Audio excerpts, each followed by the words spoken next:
The idea of Ableton and lighting together seamlessly is a bit absurd. I know what you might be thinking, but let me assure you it is in fact possible. All you need is just the right tool.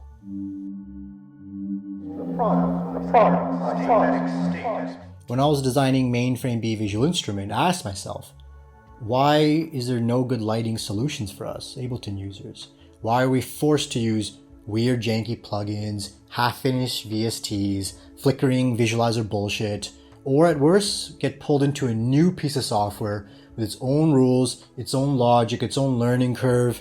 And you know, if you want to be an audiovisual artist or a lighting guy, cool.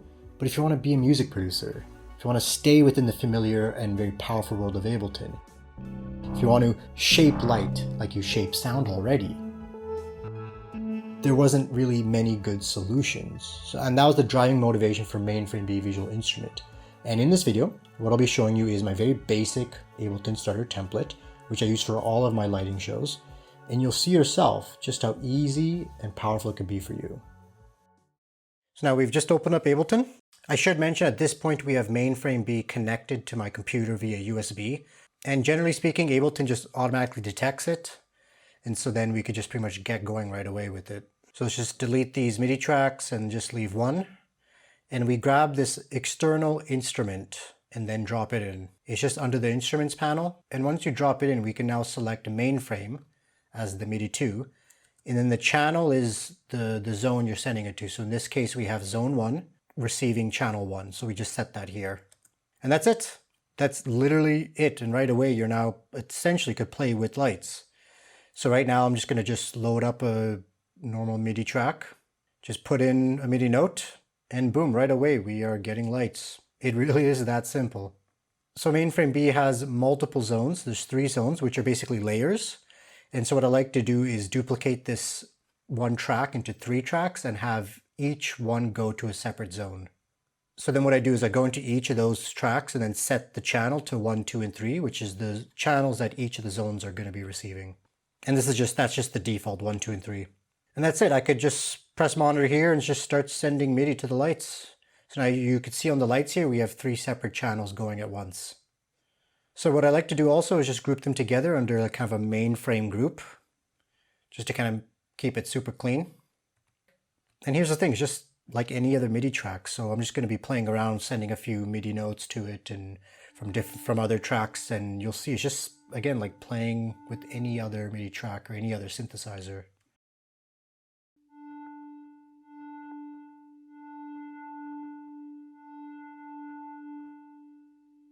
And by doing separate tracks to each zone, what you then get is individual controls. I could send different, other MIDI tracks to separate zones and kind of have a bit more control over how that happens.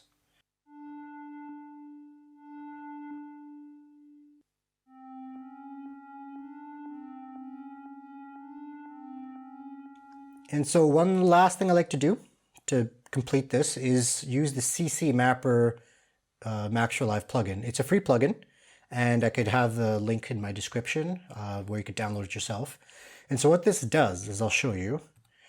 When you drop it in, you can now send CC to that specific MIDI channel. And this is how you control all the parameters on MAINFRAME, because every single parameter on MAINFRAME can be controlled via MIDI CC. And so then you could be fiddling with the knob on the UI itself, or by using the CC mapper, you could then have quite a bit of control over how you send MIDI CC to each parameter. But then where things could get really interesting with the CC mapper, and what I'll show you in other videos, is you could map like LFOs, envelope followers, envelopes. You could map a lot of things to these CC kind of knobs here. And then you could get like a lot of fun sort of analog fluid sort of movement in the lights. And I'll show you in other videos how that's done. Another thing you could do is essentially, if you go into your MIDI tracks, your MIDI clips, you could just add in CC automations and send them through MAINFRAME and control the parameters that way as well.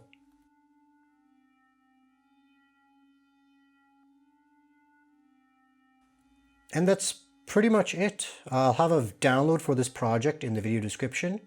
And if you have any questions, let me know. But you can see from here, it's just super easy, super seamless. And I'm very excited to see what you could do with it from here.